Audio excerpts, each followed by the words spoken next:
Ambitious person हो जो पूरे दिन बस सपने देखता रहता है एंड रात को इन्हीं सपनों को ना पूरा करने के लिए उन्हीं से रिग्रेट करता है और सेल्फ रिग्रेट करता रहता है। सो यू इन शॉर्ट तुम एक लेज़ी बट एक एम्बिशियस पर्सन हो।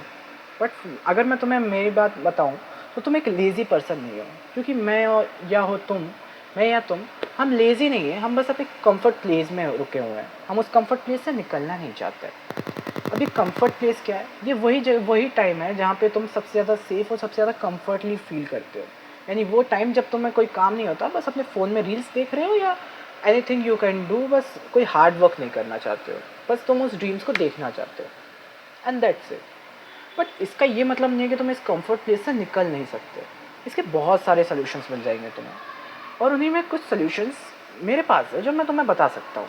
जैसे कि द फर्स्ट सोल्यूशन मैं तुम्हें दूँ तो वो होगा कि क्वेस्ट, डेली क्वेस्ट। आज कि तुमने कभी गेम्स खेले होंगे तो उन गेम्स में ना रोज़ तुम्हें एक क्वेस्ट मिले करते थे। उन क्वेस्ट को तुम कंप्लीट करते थे और तुम्हें एक रिवॉर्ड्स मिलता था। बट यहाँ रिवॉर्ड्स का सिस्टम तो नहीं होगा, बट एक डेली क्वेस्ट को तुम यूज़ कर सकते हो। अब वो कैसे? तो वो तुम दो तरीके से कर सकते हो, क्योंकि तुम्हारे जो गोल्स होंगे, मेनली जो तुम्हारे गोल्स होंगे, वो दो तरीके से हो सकते हैं। अगर वो तुम या तो लर्नर्स वाली चीज़ है या तो डूअर्स वाली चीज़ है। अब लर्नर्स डूअर्स क्या है, उससे पहले डूअर्स पे चलता है, एक एक करके समझाऊंगा। तो सबसे पहले डूअर्स पे चलता है। तो व्हाट, तो डूअर्स वो वर्क है जो हम नॉर्मली करते हैं।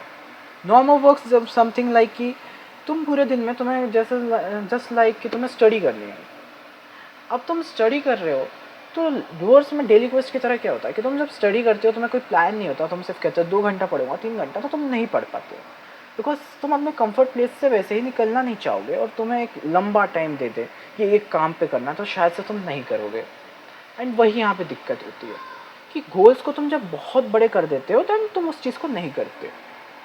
उसी चीज़ को सिंपल करने का सिंपल तरीका है कि तुम स्पेसिफिक गोल्स बनाओ। एज कि डे टू डे तुम्हें जैसे कोई काम मिला हो, लेट जस्ट से कि तुम्हें एक पूरा का पूरा एक पैराग्राफ लिखना है, तो सिर्फ उस दिन उस पैराग्राफ को लिखने पे फोकस करो एंड जस्ट मेक इट कि ये मेरा काम है एंड दैट्स इट। वो ज़्यादा बड़ा फील नहीं होगा। And second thing you can do is, मेरी रेहान टिप जो तुम यूज़ कर सकते हो, दैट कि एक चीज़ को समझना कि गोल्स छोटे या बड़े नहीं होते, गोल्स सिर्फ गोल्स होते हैं। अ वेरी सिंपल थिंग अगर समझो तो, कि गोल्स को ना बड़ा समझो ना छोटा, उसे सिर्फ गोल्स समझो एंड दैट्स इट। अब इन गोल्स को पूरा करने की कोशिश करना। अब तुम जब इन चीज़ों को पूरा करने की कोशिश करोगे तो मैं कहूँगा कि तुम्हें कुछ प्रॉब्लम्स तो आएंगी, एंड 100% वो प्रॉब्लम्स आने वाली है।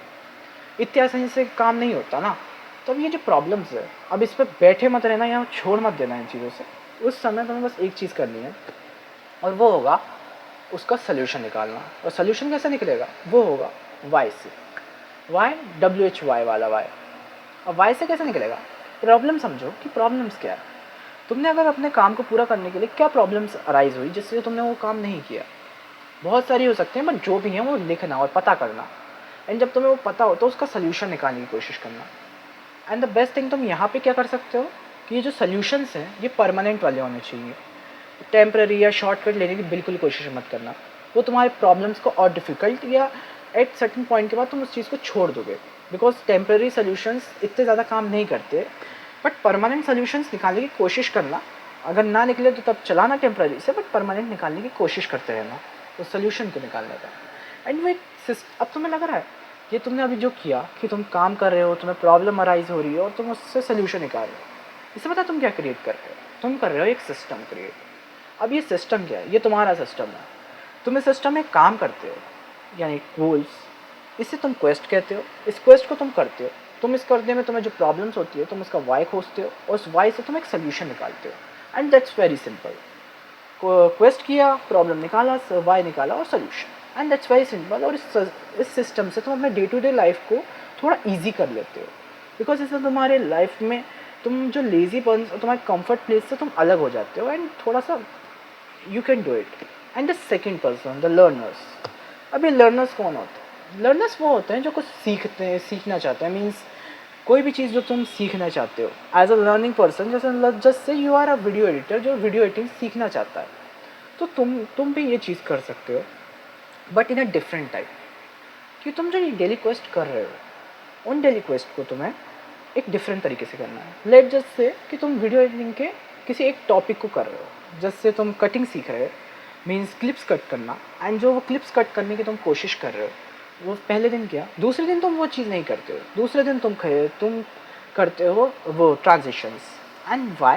बिकॉज हम क्या है ना, अगर मैं तुम्हें लेज़ी ना भी कहूँ, एज अ पर्सन हम किसी चीज़ को बार बार करेंगे तो हम उस चीज़ से बोर हो जाते हैं और एंड ऑफ द डे तुम उस चीज़ को छोड़ दोगे। बट हमें उस चीज़ को छोड़ना ही नहीं है, हमें तो सीखना है ना। तो द बेस्ट थिंग हम कर सकते हैं कि हम एक चेंज लाएं, एक चेंज वाली चेंज को क्रिएट करें कि एवरीडे हम एक टॉपिक की, हम मेन टॉपिक के कोई सब टॉपिक्स को चेंज करते रहेंगे। जैसे किसी दिन क्लिप्स, उसके बाद ट्रांजिशंस, उसके बाद कुछ और।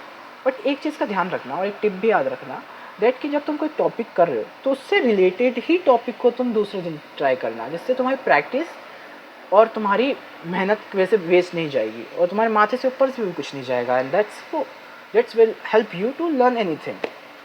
एंड इन चीज़ों को जब तुम कर रहे हो तो ये तो बेस्ट वे तुम अपने डेली क्वेस्ट कर सकते हो। बट मैं इससे कि तुम इस चीज़ को स्टार्ट ही नहीं करोगे, क्योंकि एज अ पर्सन मैं तो तुम्हें बता दिया कि तुम्हें करना है, कैसे करना है, बट तुम नहीं करोगे बिकॉज अभी भी तुम कंफर्ट प्लेस में हो। तो तुम्हारे कंफर्ट प्लेस से उठाने के लिए तुम्हारे पास दूसरा सोल्यूशन है, और वो है just do it. No plans, no thing, nothing, बस करने को लग जाओ। तुम्हें गोल सोचा और उस समय कर लो, बिकॉज अगर तुम उस चीज़ को ज़्यादा सोचोगे तो ओवर थिंक करोगे, और ओवर थिंक करने के बाद तो हो गया तुम्हारा। ओवर थिंक करने के बाद मुझे नहीं लगता कि तुम उस चीज़ को वापस करने की कोशिश भी करोगे। मैं भी नहीं करता, बिकॉज मैं भी मोस्ट ऑफ द टाइम कभी कभी हो जाता है ऐसा कि मैं नहीं कर पाता, बिकॉज मेरा मन नहीं लग रहा। और मन क्यों नहीं लग रहा वो मुझे नहीं पता, और आपको भी पता है वो मन क्यों नहीं लग रहा। वो बस एक आलसी, अपने अंदर का एक आलस है। तो उसको निपटाने का सबसे बेस्ट तरीका है just do it way. Just do it way का है कि कर लो, एंड दैट्स इट। अब देखो, इस चीज़ में ज़्यादा प्रॉब्लम्स भी नहीं क्रिएट होंगी, एंड तुम्हारे काम भी बहुत जल्दी और बहुत अच्छी तरीके से हो जाएंगे। बट हाँ, इन चीज़ों में तुम्हें कुछ चीज़ों का ध्यान रखना है, एंड वो होगा कि मोटिवेशन को सिंपल अपना एक सिंगल सोर्स मत बनाना, या एक राइट टाइम का वेट मत करना, जब कि मैं शाम को इतने बजे ये काम करूँगा, एंड नहीं करना। तुम्हें काम पे फोकस करना है, ना कि टाइम पे। और वैसे ही मोटिवेशन को मैं सिंगल सोर्स भी मत बनाना, बिकॉज बहुत रॉन्ग होता है। मोटिवेशन तुम्हें सिर्फ 1-2 दिन तक काम करेगा, उसके बाद तुम्हारी बिल्कुल मदद नहीं करने वाला। और मोटिवेशन का यही तो प्रॉब्लम है कि वो 1-2 दिन मदद करेगा, उसके बाद नहीं करेगा। तो मोटिवेशन की जगह अपने विल पावर और एक सिस्टम को क्रिएट करने में फोकस करना, कि जिससे तुम अपने काम को रोज कर सको, मतलब वही discipline, in short discipline create कर सको। And that's it. एंड हाँ, मैं एक चीज़ भूल ही गया कि जो रात को तुम रिग्रेट कर रहे थे ना, उस चीज़ को छोड़ दो। सेल्फ रिग्रेट बहुत ख़राब चीज़ होती है। वो तुम्हें लगता है कि तुम्हारे काम करने के लिए तुम्हें मोटिवेट कर रहा है, बट वो नहीं होता। क्योंकि सेल्फ रिग्रेट से सिर्फ तुम रिग्रेट करते हो और खुद को बैड कहते हो, उसके अगले दिन वापस उठते हो ये, एंड उसके बाद वाह वापस रील्स देख रहे हो, उससे कुछ नहीं होने वाला। उससे बढ़िया सेल्फ फॉरगिव सीखो, दैट ओके मैं हो गया, मेरी गलती थी, but I will improve it. मतलब सेल्फ फॉरगिव, खुद को माफ़ करना सीखो, खुद से माफ़ी मांगना सीखो, ना कि खुद को कोसना। जब तुम खुद को माफ़ करना सीख जाओगे तो तुम्हारा आधा काम तो वहीं सिंपल हो जाएगा। And that's it for this video. अब देखते हैं कि तुम इस चीज़ का क्या करते हो। तो मिलते हैं नेक्स्ट वीडियो, तब तक के लिए बाय।